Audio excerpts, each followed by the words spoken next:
Hello everyone, it's me, Gameside99, aka NoBrain, and welcome to another Star Wars Destiny spoiler video! About time, right, for some red cards that were released over a week ago now. Yeah, I'm sorry this took so long, I apologize. I've really got nothing to say, I've just not been busy at all, not doing anything, and that's been a problem. So let's just get right into this right now here. So, we had a bunch of spoilers spoiled for Red, particularly. We had some vehicles, some support spoiled, some cards that synergize with them. We got two characters in each set, we got vehicles, we got a few events.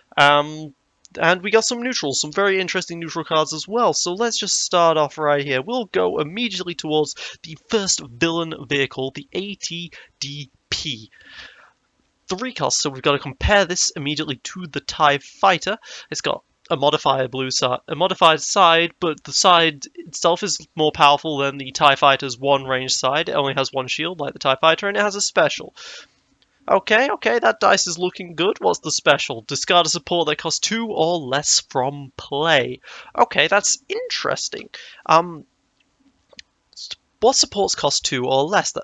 Well, you've got some villain supports, Imperial Inspection, Salvage Stand, sure, but you can't really expect that they would build a villain card to beat villains, right? I mean, supposedly that's not how this is supposed to work. So instead, they must be thinking about something else here. And what support costs 2 or less? It's the planetary assault. Wait, it's the Wookiees. The Wookiees. Planetary assault, is that what it's called? I think that's what it's called. You know, after you claim the battlefield, deal 2 damage to an opponent. That support costs 2, and killing that off is incredibly useful for a deck that has trouble claiming the battlefield. Otherwise, it's just a consistent 2 damage every time. So for that reason, I like it. However, the problem is it powerful enough to be warranted in a deck like TIE Fighter is? TIE Fighter currently isn't. Is this powerful enough to be slotted into a vehicle deck? Maybe. I think that it is powerful enough. It's got some good sides. Those are genuinely good sides, but that modifier side can be a little awkward because you might have TIE pilots with you, and TIE pilots are modifiers. They're trying to use vehicles to get their actual grey sides, or a rocket launcher or something in order to do that sort of thing. And ATDP cannot necessarily do that consistently. However, the TIE fighters one range side, I generally rerolled. I consider that basically another blank here, and this might be a lot more effective. Of course, the special is sometimes a blank if your opponent doesn't have a support out. With more supports coming out like this, though, I expect there to be more supports in general. I feel like most decks might want a support or two, hopefully, but if not, well, tough. ATDP, of course, as I said, can also hit Salvage Stand, which is a very nice thing to hit. Can hit the Imperial Inspection, and it is specifically discard the support. It'll be interesting to know if well, actually, I don't think so. I was going to say it'll be interesting to know if the battlefield that reduces the cost of the first vehicle you play by 1, but I think it doesn't reduce the cost of something that's already in play. That would make absolutely no sense, so ignore me on that. However, if you did have, say, a character or a support that just straight up reduced the cost of other supports in play, then you might be able to argue that they would work with that. We'll see, but I highly doubt that'll be a thing. But it's interesting. This is just a lesser ATST in many respects. Even the art shows it. I mean, it is an AT after all. Yeah, I'm happy with this card. It is another non-unique card because that's one of the big things when it comes to supports for villains. Their support lineup is the ATST and then the Slave One. Those are the two only real hitters in the vehicles section, and the Slave One's unique, so you generally only going to be able to get 3 supports maximum on the field. ATST is great, don't get me wrong, but having something like ATDP, which can still do consistent damage and isn't unique, can help. And if you're including the ATDP, well, maybe you can also include the TIE Fighter? Maybe, but TIE Fighter is not as good as the ATDP, but this is a nice card to have. Unfortunately, that was the only vehicle spoiled, however, but let's just hope there are actually more available and that isn't the only one, because if that is the only one, they might have some problems. Heroes are getting a lot of vehicles and they already had more in general. But let's move on to the villains' characters now. Let's go to Cena Ree. This is an interesting character card. 811, which is vying for Balatique slot in specifically. However, she is a She's a red. She has 1 more HP than Baltic. I think it's 1 more, or is it 2 more? Either way, it is more HP. And she has 2 resource sides, which is very interesting. Baltic has that. They have the same damage size. Baltic has that focus side, whereas Scenery has the 2 resource sides. A character with 2 resource sides for this cost is definitely something I really like. I loved playing Akbar at Elite purely for those 2 resource sides when I was playing my Awakening support deck of Akbar Double Rebel Trooper. So this is something that I'll be interested in trying. Her action is also incredible as it can be used more than once, just like Unkar's, and that's spend 2 resources to ready a vehicle. Just if you can have a deck that just makes a lot of money, you only have to put down 1 vehicle and then you can just ready it multiple times rather than having to spend your money on multiple vehicles. Very useful if you start getting hand screwed a bit. Especially useful when your villain set tends to not have very many vehicles. You can make maximal use out of having less vehicle cards in your deck. She could pair quite nicely with a 1-die Unkar and then a 1-die something else, for example, or she can be a 1-die herself purely for her action and then a 2-die Unkar or whatever. And she also has that all-important disrupt side. This is, I think, the cheapest possible way to get 2 dice with disrupts in the villain's arsenal, and villains can make good use out of bombing run. You've got death troopers. They can also, Imperial inspection. That disrupt side really just complements the package.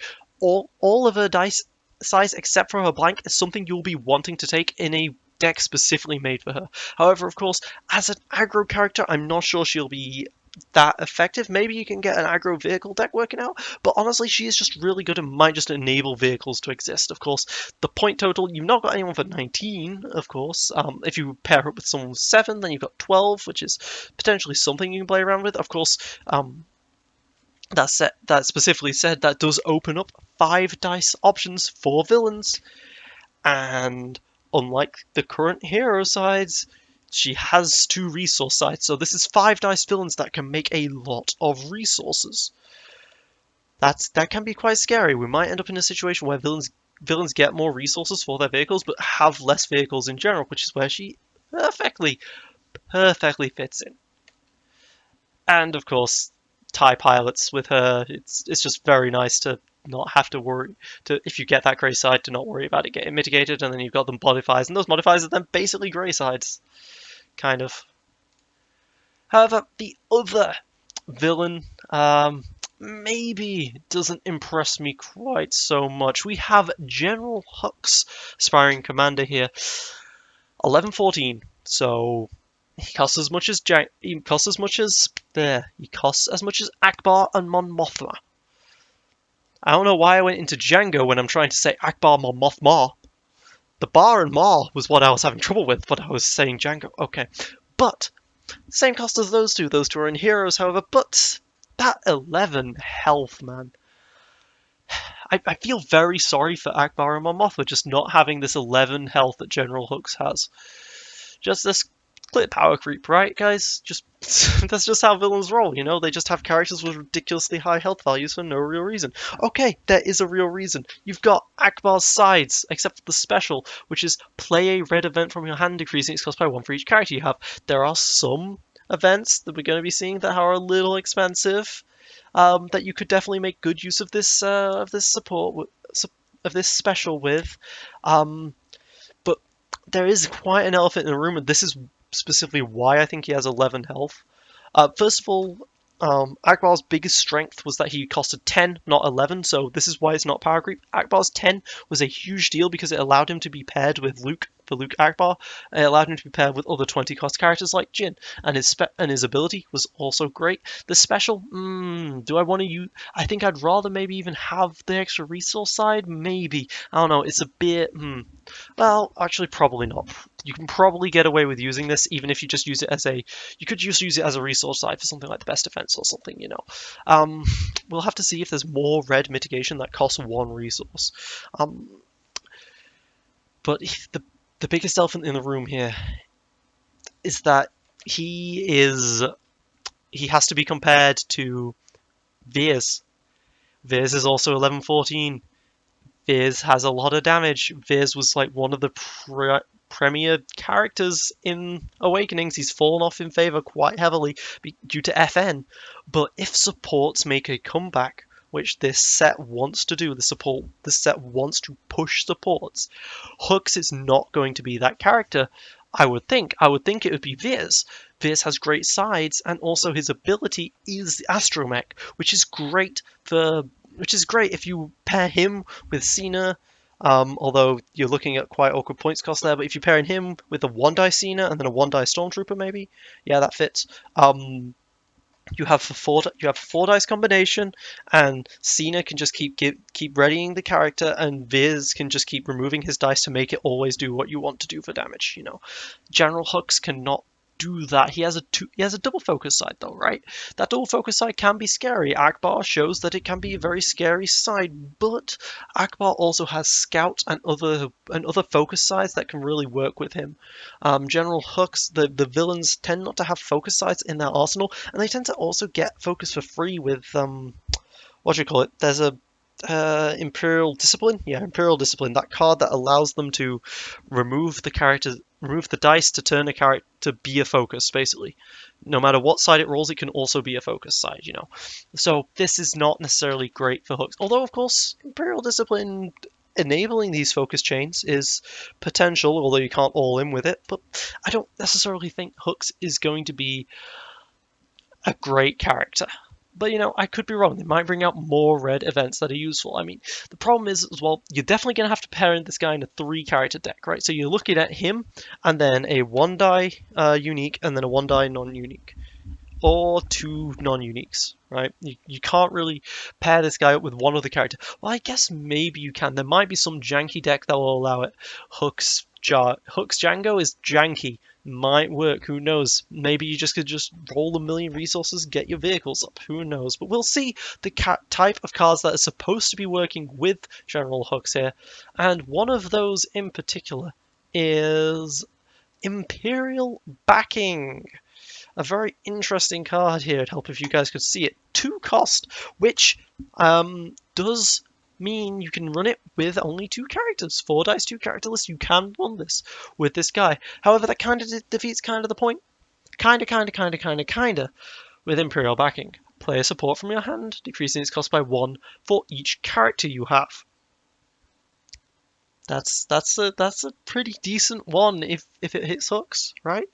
Hooks for 0 allows you to play a card that can decrease the support by up to 3.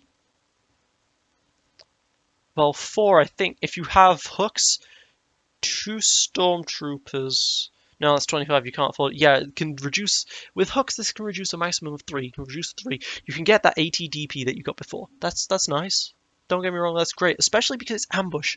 That Ambush is kind of huge in that you can play a support and then immediately roll it out, and then the board state has just changed heavily, and your opponent has to reevaluate everything all of a sudden, right? That can be quite a scary power play. I don't think it's going to go off very often, but if it does, that can be very, very scary. I think the card itself can also work in a 4-character list. The current 4-character lists that are, like 2 Stormtroopers, 1, and then 2 like pilots or something like that. You can do that. It is a reduction of 2 in total. But I don't know. You're looking at what Slave 1 is for. Because if you wanted to maximize it, you want a card that's exactly 4 cost. I think Slave 1's 4. So Balatik with that can work, maybe. The ambush is nice. I think though that they added this ambush specifically because this card is kind of a bit too weak at. It's kind of too weak at 2, but it's too powerful at 1. Way too powerful at 1, right? So they put an ambush on it. I would like to have seen maybe instead it was player support from your hand or discard. I think that would have opened it up to way more interesting options, perhaps. But I think maybe they just wanted to keep that at the battlefield. They don't like recurring effects is the problem, right? And if you're already including cards like Rocket Launcher that destroys vehicles, or the ATGP or the ATSD that destroys vehicles, they want you to feel like you've really destroyed something.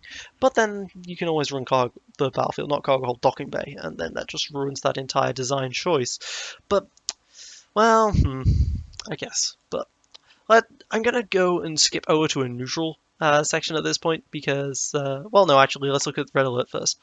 Red Alert, one of my favorite video game series. I loved Command and Conquer Red Alert back in the day, and well, I might enjoy this card. Red Alert, 3 cost, ready a non-unique red character. Alright, I mean, leadership costs 1 and it requires you to use a unique red character to ready another character, which could definitely be more powerful. But Red Alert is great if you're just floating a million resources, I guess.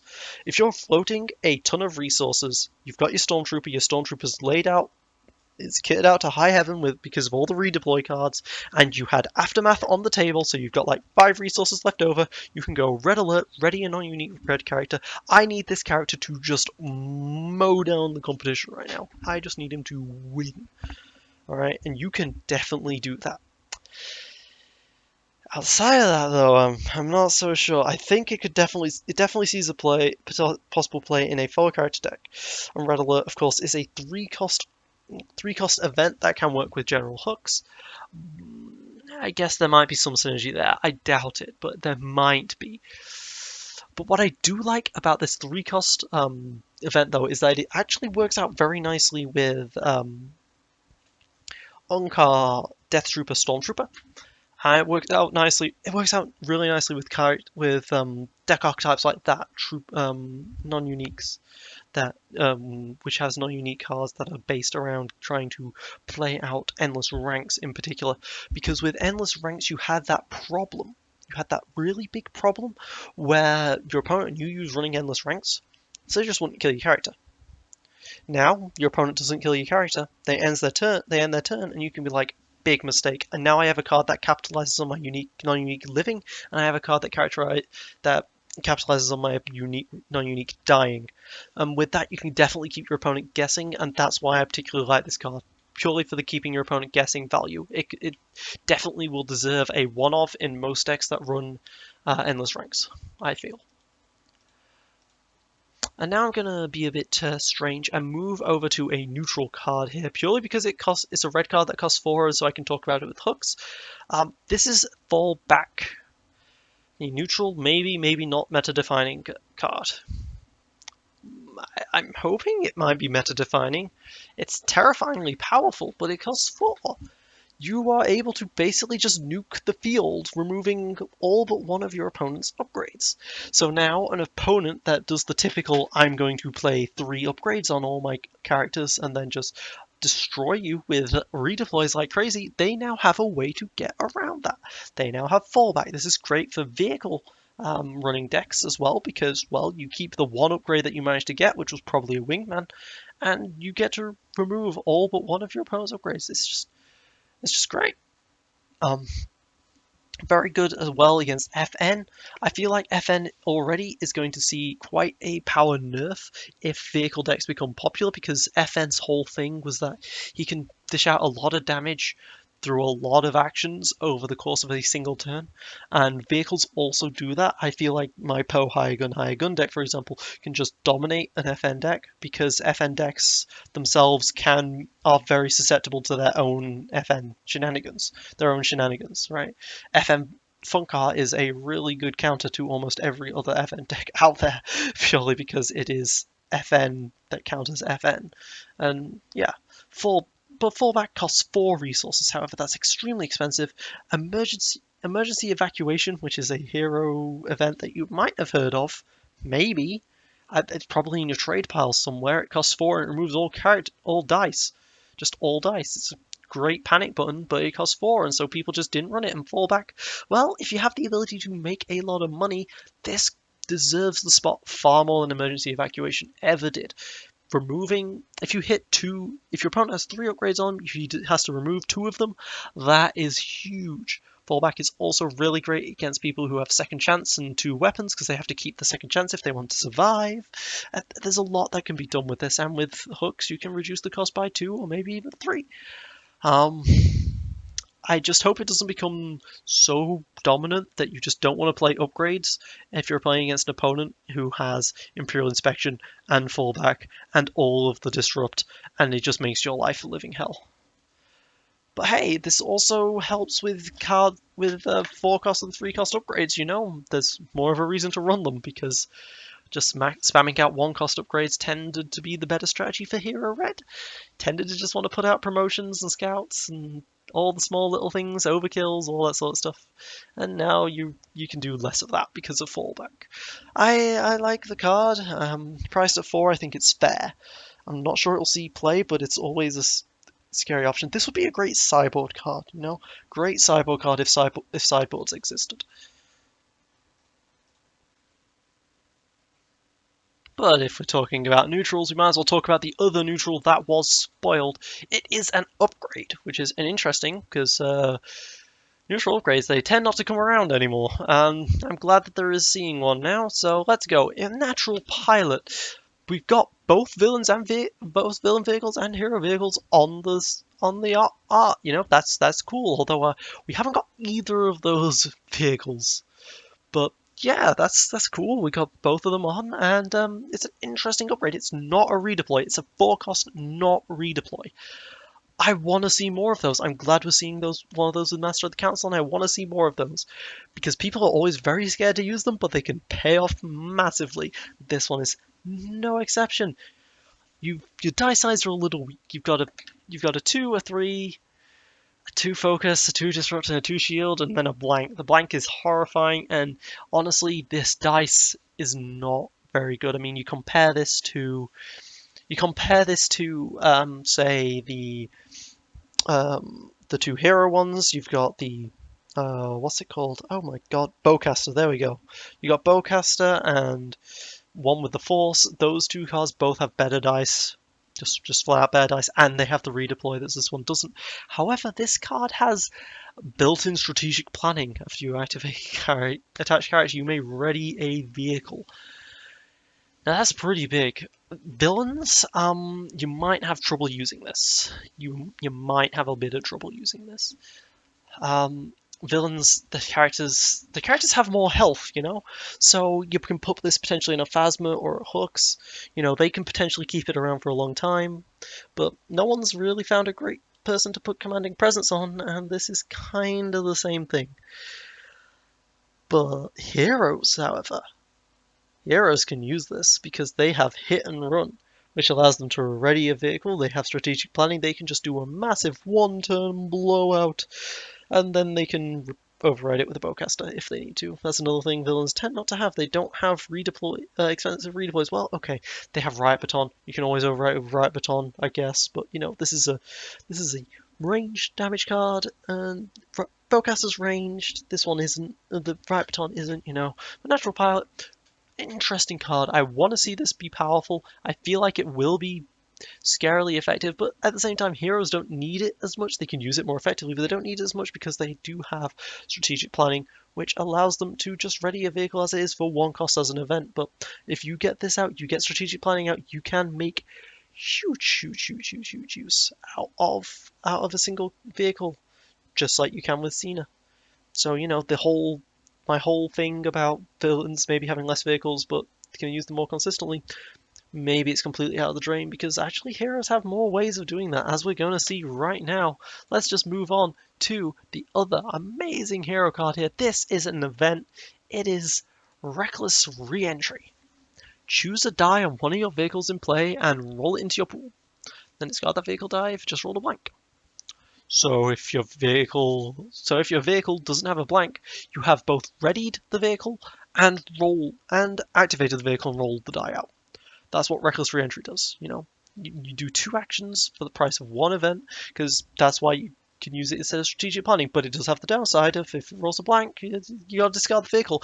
And that is huge. Vehicles cost a ton of money. So Reckless Reentry, bit scary in that ways, although heroes now have a way to mitigate that effect. But you've got Natural Pilot, you've got strategic planning, you've got Reckless Reentry. Heroes have 1,000,001 ways to activate the Millennium Falcon, 1,000,001 ways to activate that Ewing, but just with a huge disadvantage of things roll blank. But of course, the Millennium Falcon does not have a blank, and neither does the Ewing. So brilliant choices for that. The black one though does have a blank. So don't do what the art says and have a black one. If that is a black one, that might just be a standard X-wing. I cannot honestly tell. I think that's the black one though. I'm not 100% certain. Well, actually, Looking at it, I think that's more grey. I think that might just be an X-Wing.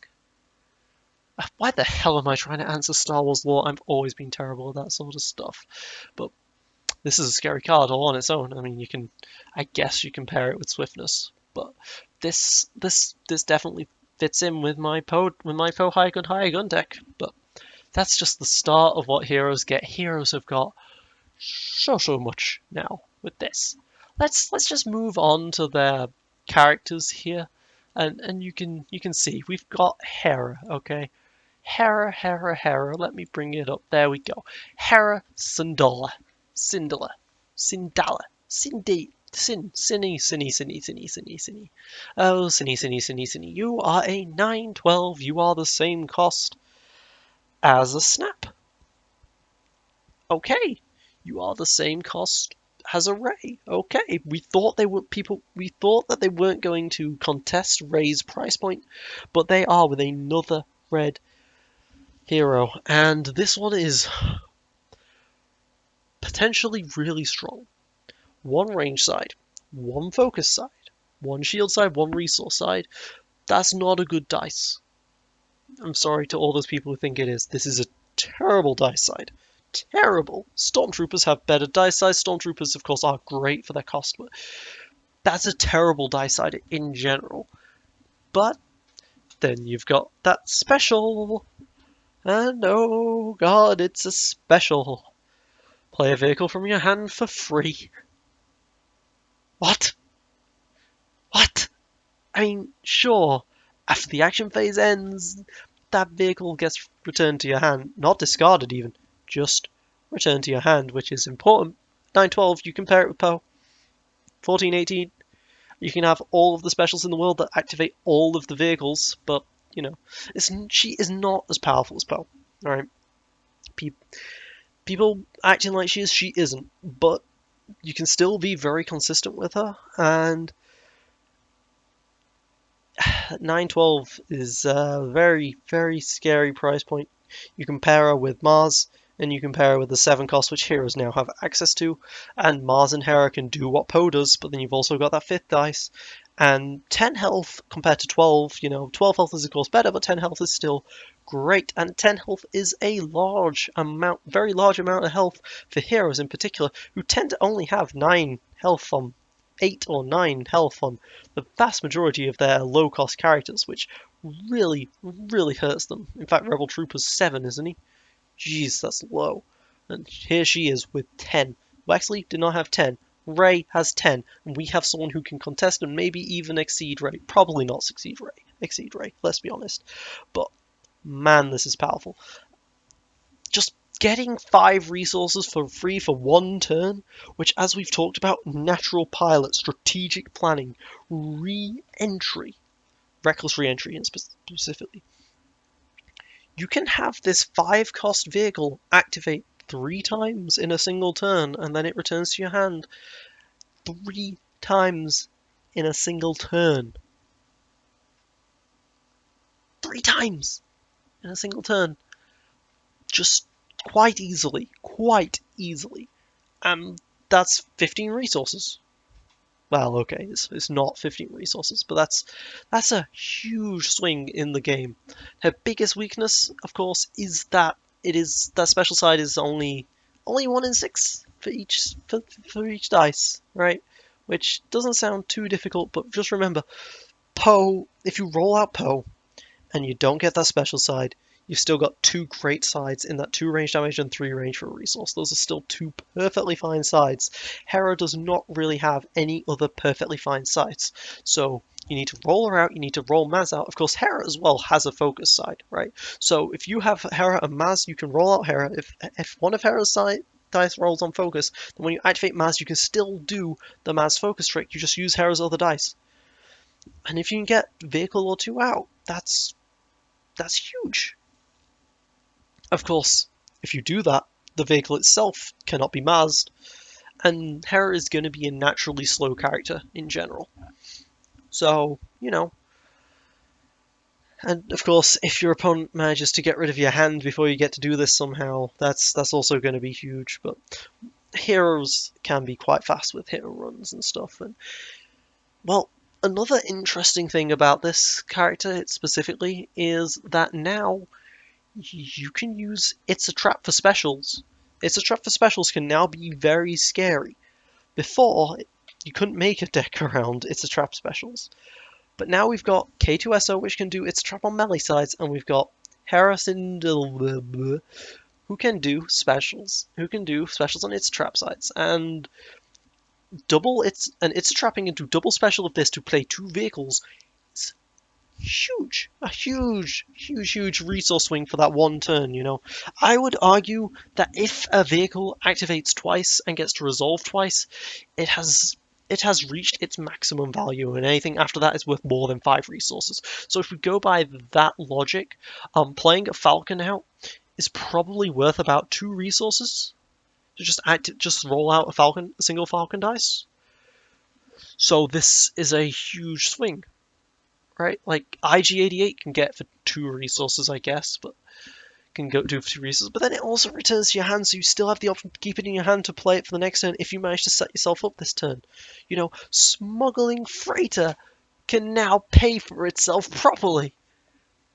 Wait, no, actually it can't because it wouldn't be in your hand. It wouldn't still be in play. It would go on top of your deck. Interesting point to mention. But still, Millennium Falcon can be used to pay for itself better. Ewing can be used to pay for itself, maybe. And it's still very scary. And of course, at 12, her Maz and this next character is definitely going to be a combination some people, including me, are going to try. I feel like my Poe high guns, maybe even using her high guns, probably a better choice because of the more health. But, you know, we have a 7-cost, non-unique for heroes finally. We have the Rookie Pilot. 7 cost, 7 resource, 7 health. Stormtrooper side. Stormtrooper cost. Stormtrooper health. Great. We now have a non-unique. Dice sides. Leave a little to be desired. You have the 2 damage sides, two damage sides of the Stormtrooper, but they're not grey, they're blue. So the Rookie Pilot cannot work on his own. Okay? Then he has a 1 shield and a 1 resource, and then 2 blanks like that Stormtrooper. So people are going to be looking at this and comparing it to Stormtrooper and being like, oh my god, Hero's got shafted again. Oh, this is so bad. His ability, however, it's okay. It's not great. It's okay. After you activate this character, you may reroll one of your vehicle dice. It's okay. Until you realise that you can play it with hit and run, and now you've got an unpredictable on the on the vehicle dice side, and then if you're running more Mothma as well, you can do a second unpredictable on that vehicle dice side. You know, that's quite effective. You know, Rookie Pilot is not going to be that aggro solution or that control solution like the Stormtrooper is to decks. It's going to be a lot more situational, but it's the situations in which it's good, you're not going to really be able to tell the difference. So this isn't the character you use as the aggro. Even though at 2+2 sides, it is technically more damaging than the Rebel freaking Commando. Which, you know, this character is also great for its trap plays. You know, you can now run a potential 16-cost red character. You can run Leia, and you can run 2 Rookie Pilots. You can have 4 dice, all good damage because Leia has all black sides. That can be a good deck on its own. You can maybe get away with that as a good aggro alternative to my triple Rebel Commandos.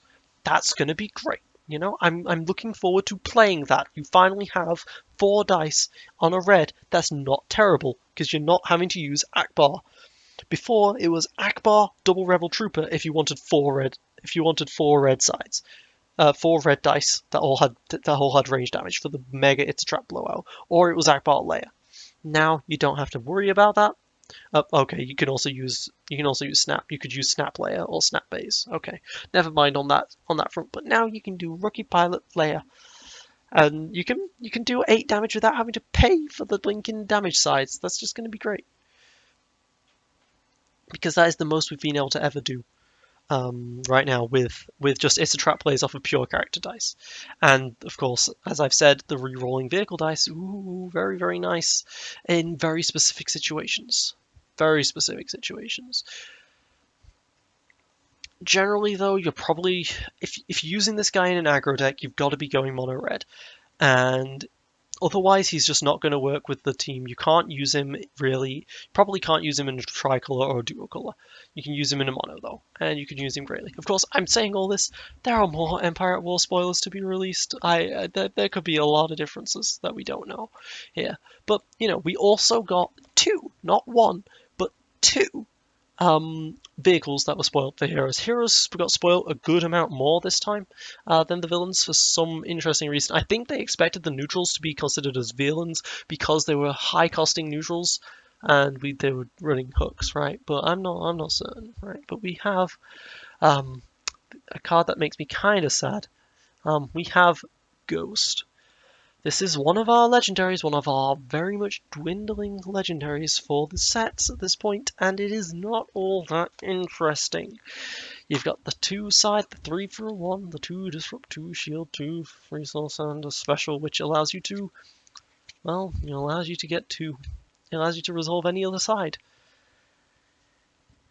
The special's fun. The special's nice. You've got 3 damage sides. It's consistent, but it costs 4. You're competing for Black 1. Black 1's special side, I think, is slightly more effective overall. I don't like this card. The biggest problem with this card, really, honestly, is that it's a unique.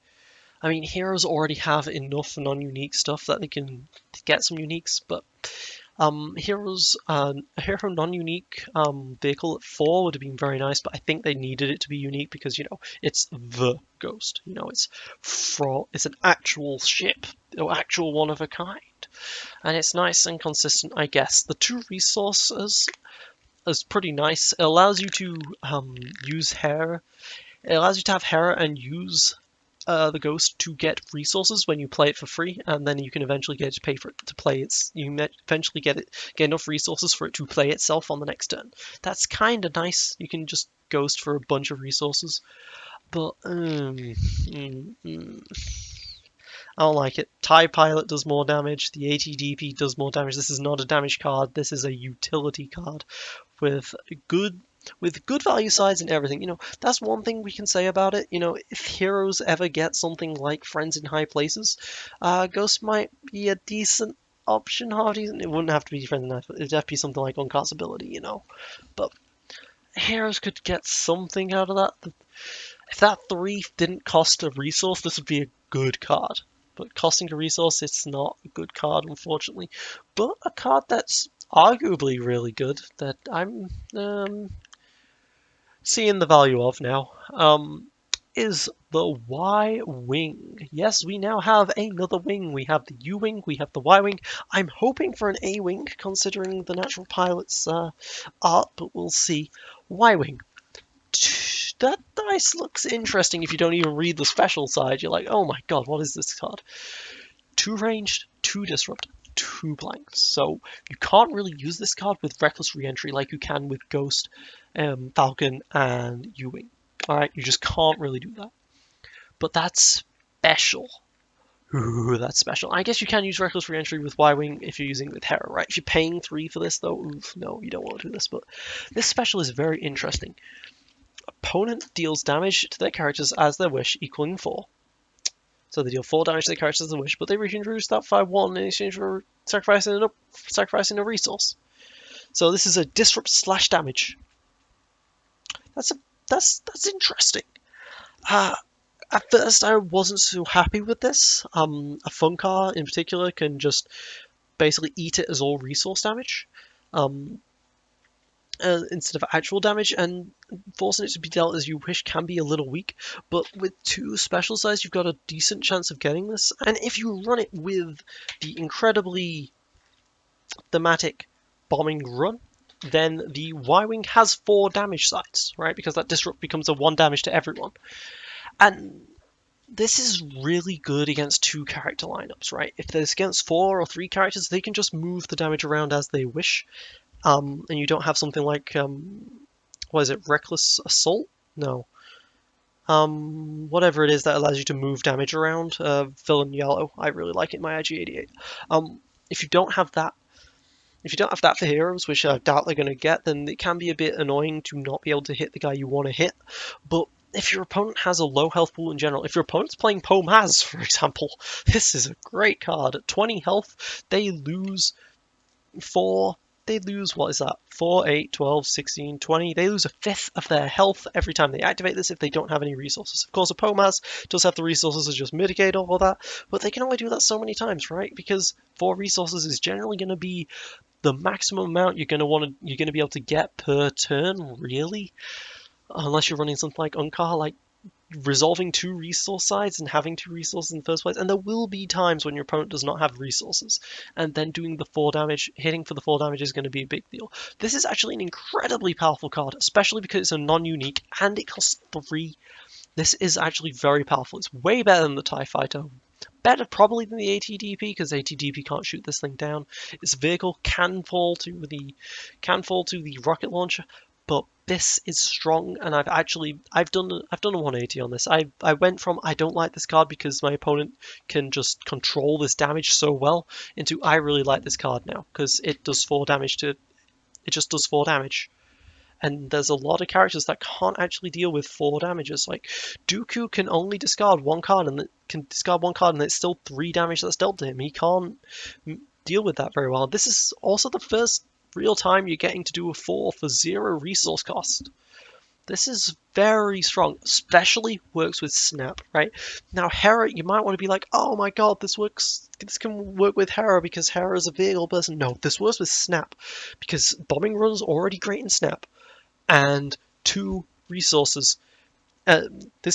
The bombing run is already great in Snap. You have 2 chances to get a bombing run dice, so you're already running that anyway. And Snap eats their opponent's resources, and if your opponent's got their resources, you can do Ywing shenanigans where they don't have resources, they can't mitigate it, and if they have no resources, they can't mitigate it. Ywing shenanigans, then they can't claim, and you can do Planetary Uprising. I remember it now. It's not Planetary Assault, it's Planetary Uprising. There we go. Planetary Uprising with Ywing. Oh my god.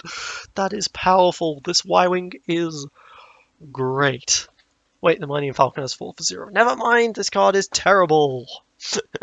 But speaking of rocket launchers that want to blow this thing out of the skies, we got an interesting card here as well. Another support. Hero's actually got 4 supports, and this is the 3rd. It is Shield Generator. It's ammo belt for supports. I can see people maybe running this if they're desperate. I wouldn't like to run this. I'd rather just kill the guy who's holding the rocket launcher. Ywing can't do that specifically, so I can see this working. Shield Generator is specifically an opponent's effect. You can't have something like, I self-destruct my card which does 5 damage, but then it doesn't blow up because Shield Generator, blah de blah. You know, I don't think they're going to print a support version of Second Chance, so we're good there. It's a weak card, very situational. But some people might want this. I think this is kind of a trap card. I think it theoretically makes you more effective, but you'd rather just put something else in there that would control your opponent's die that would have blown it up in the first place. But I also like the fact that it's proactive control. You know, I've always preferred reacting to being proactive rather than reactive about this stuff. I like shield size. I like healing to be proactive about my opponent's damage rather than reactive. And Shield Generator does do that to an extent, but I mean, there's not all that many cards that destroy a support in the first place. And, you know, of that subset, would Shield Generator be helpful in that matchup? Maybe, maybe not. Usually those effects are dice related. But I don't know, we don't know for certain. There could be another event that comes out that's like, hey, kill a support, kill a support. You know, this is actually quite useful against Surgical Strike. You know, hero on hero, Surgical Strike, remove red dice, destroy a support. You know, you might see that come into play with the amount of supports that show up, and this might be effective. Although, come on, guys. A hero deck becoming meta that isn't ridiculous cheating. Come on. Although, to be honest, Hera could be considered ridiculous. Like, oh my god, heroes, why do you just go focus around some very specific characters? Oh, okay, that's just completely unfair. I need to stop myself right there because FN and Unkar, the meta is now very much just basing around a few very powerful characters. I mean, they always had Vader, so that's just really unfair to me. Unfair. I'm sorry, I can't finish that sentence. Moving on now. We're going to look at that fourth support, and this is actually one of the things I'm most excited about in this set. Actually, is it the last thing that we have to see here? I think this is the last possible thing to look at here. So yeah, let's look at it. Best. We saved the best for last. Rally Aid. One cost support. Action. To exhaust the support, reveal a random card in your hand. Decrease its cost by 1 or by 2 if it's a vehicle. If you, of course, if you want to play it. Okay, so a lot of people might be thinking to themselves, well, it's a random card, how often am I going to get the vehicles? But I guess maybe you can just control your hand so that you're always looking at a villain. So you're always looking at a vehicle in your hand, and then Rally Aid can always hit. And, that's all right, people are saying. But no. This is way better than that. Because it decreases the cost by 1 on anything. It buys all things is specifically blue upgrade only. This is way better. This is kind of like an Underworld Connections, except it only costs 1 instead of 2, sort of. This is a card that can get insane value for you a lot of the time. This is finally Hero's economy card, right? You had cards like Double Dealing, which allowed them to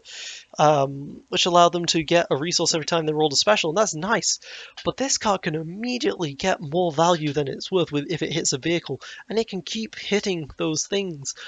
Pair that with the reduce vehicle cost by 1 battlefield, and you can play a Ywing for just the cost of exhausting Rally Aid. That is just insane. Ywing goes from a 3 cost to a 1, maybe 0 cost card. That's insane, and if you don't hit what you want, you can still decrease the cost by 1 on things. Now, this does not work the best if you're like, I desperately need to play a removal right now. Oh no, sure, then Rally is not so great, but I play decks that don't use a lot of removal, guys, and I'm gonna love playing this card. My Poe High Gun deck uses Our Only Hope, which is another really good economy card but can only be used once. Poe High Gun uses that card, and they would love Rally Aid. They would love Rally Aid so much because everything costs at least a resource. They have flank, which is their thing they want to hit. If they desperately want to hit a flank, they can still tap Rally Aid because they tend to use all of their resources as is. It's kind of resource starved. Probably not a very good deck for that one reason. Actually, still a great deck. Don't let the haters hate you. But still, Rally Aid, amazing card, guys. This is finally an economy card that works well. And boy, that can speed up your vehicle deck so fast. Ghost is a 4 cost that can become a 2 cost and be played with Rally Aid. However, you still have to pay the resource for Rally Aid. Ywing specifically is now a card that you can get out turn 1. You play Rally Aid, you exhaust it, you get out a Ywing, you have a Ywing out turn 1. That is huge without having to actually take any resources of your own. You could make a vehicle deck where you don't have to take resources with your dice all the time, and you can focus on doing damage with that instead. This is just such a good card. This card is good enough that I might consider running this card in non-vehicle decks, right? Because it's just after the first turn it gains value. It binds all things for any deck, but it requires you to accept the randomness. I'm willing to accept that randomness with a lot of my decks. And I know for a fact that you can make decks that are like this. This is just a great card, guys. I'm very excited to play with this. Very excited. So yeah, that's the list we've got so far. We got a non-unique red. Doesn't quite serve as many versatile functions as Stormtrooper, but can be very effective in its own right. We got Rally Aid, which is incredible. Hero's got so much good stuff, and then they had to get Hera to mess everything up by just going, oh, we were playing fair, now we're not. We're not playing fair anymore. I'm sorry. I love hero decks that play fair, and we're not getting that. Instead, we're getting Hera, who is going to be a lot of fun to play, but I'm just going to be like, I'd rather just play a deck with Rally Aid that's dumb. and powerful. And villains, I'm sorry, villains, you didn't get quite as much. Hopefully you're going to get something very nice here. But you've already got General Veers, who's already a great character for vehicles. You've already got some other characters, some other stuff, and, well, maybe. And then, of course, we got Fallback, which... Hmm, ooh, Fallback. That could be meta-defining, but it's expensive. I'm not sure if decks will run more than one of. They'll probably most won't even run a one of on that thing, but it's scary enough to be this nice counter threat to a lot of upgrades without it being quite a silver bullet, you know. If an upgrade deck feels like your opponent's going to play Fallback, they can always just play their expensive upgrades instead. And, you know, that might be a Finn killer, FN killer, you know. It might kill FN, it might destroy that deck. I kind of hope it does in some respects, but I don't want it to be a straight up silver bullet. Silver bullets aren't very good for the game in general. By silver bullets, I mean cards that specifically counter entire deck archetypes. But I think fallback costs enough that that's not going to be the case. You can definitely predict that a fallback is going to happen against most decks, right? They have to do something like roll Unkar out in order to not get that to happen. And of course, Finn got another vehicle, guys. Someone might play Finn.